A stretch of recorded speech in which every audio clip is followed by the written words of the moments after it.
Bosan dengan pembelajaran yang monoton? Ingin siswa lebih aktif dan terlibat dalam proses belajar? Mari kita coba model pembelajaran berbasis masalah atau Problem Based Learning atau yang kita singkat sebagai PBL. Perkenalkan, nama saya Anton Aryubowo. Saya guru Bahasa Indonesia di SMA Negeri 4, Surabaya. Pembelajaran berbasis masalah atau PBL adalah model pembelajaran yang dimulai dengan sebuah permasalahan yang nyata. Peserta didik diajak untuk mencari solusi atas masalah tersebut dengan cara bekerja sama dalam kelompok. Melalui PBL, peserta didik tidak hanya belajar materi, tetapi juga mengembangkan kemampuan berpikir kritis, komunikasi, dan kolaborasi. Dalam pembelajaran berbasis masalah, terdapat 5 fase. Fase yang pertama yaitu mengorientasi peserta didik pada masalah.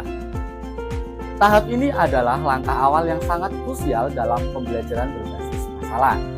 Tujuan utama dari tahap ini adalah untuk menarik minat peserta didik dan memicu rasa ingin tahu mereka terhadap masalah yang akan dipelajari. Dengan kata lain, guru harus mampu menyajikan masalah dengan cara yang menarik dan relevan sehingga peserta didik merasa tertantang untuk mencari solusinya. Fase yang kedua, mengorganisasi peserta didik untuk belajar. Pada tahap ini, guru berperan aktif dalam mengarahkan peserta didik untuk bekerja sama dalam memecahkan masalah yang telah diajukan. Tujuannya agar mereka dapat saling bertukar pikiran, berbagi informasi, dan mengembangkan pemahaman yang lebih mendalam tentang masalah tersebut. Kegiatan yang dapat dilakukan guru pada tahap ini yaitu peserta didik dibagi menjadi kelompok-kelompok kecil yang heterogen. Setiap kelompok sebaiknya terdiri dari peserta didik dengan berbagai kemampuan dan latar belakang yang berbeda-beda.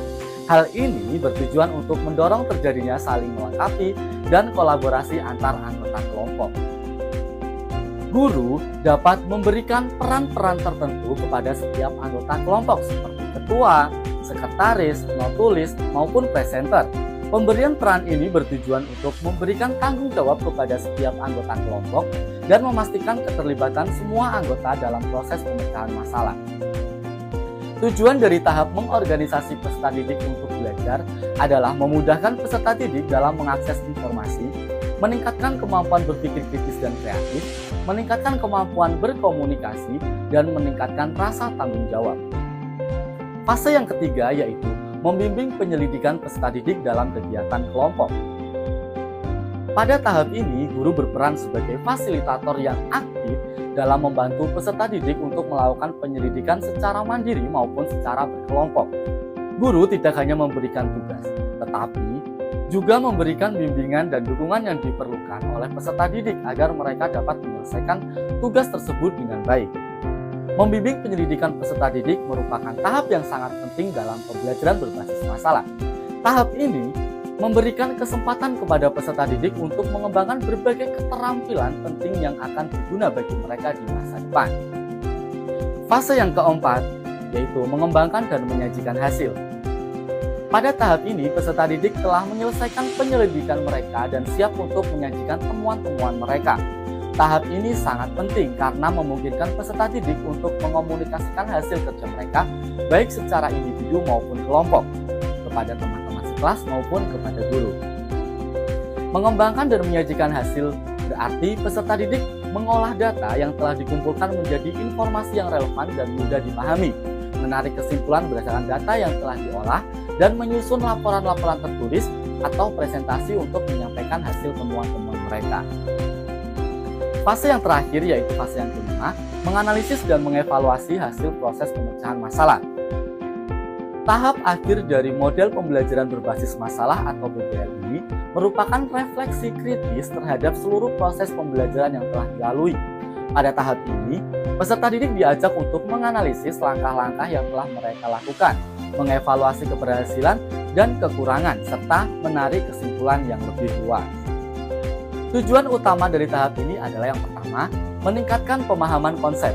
Dengan merefleksikan proses pemecahan masalah, peserta didik dapat memperdalam pemahaman mereka terhadap konsep yang telah dipelajari. Yang kedua, mengembangkan keterampilan metakognisi.